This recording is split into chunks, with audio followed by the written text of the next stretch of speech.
The Erie Canal.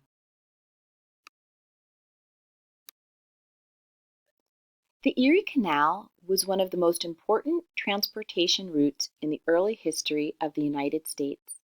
It played a key role in both the Industrial Revolution and the westward expansion of the country.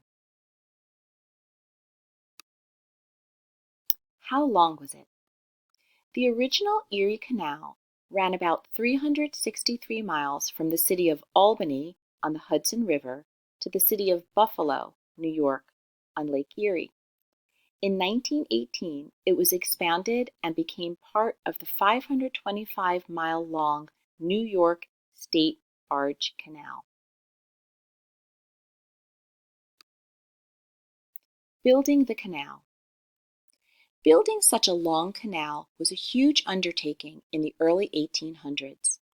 While some people thought the canal was a good idea, other people were against it. They thought it would cost too much money to build and wouldn't be worth it.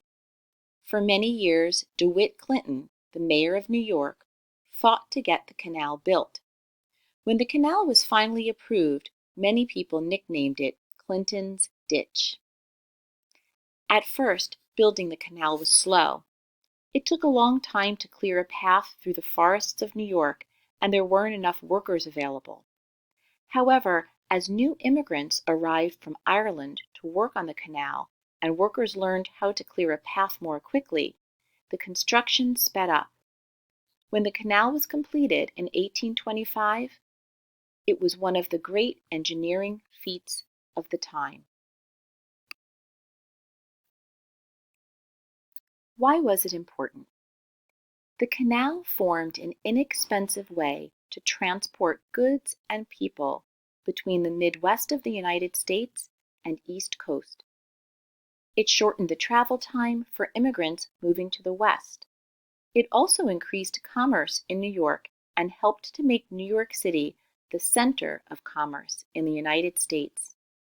It enabled raw materials to be shipped from the center of the country to the factories in the Northeast, and also allowed manufactured goods to be shipped to the growing Midwest.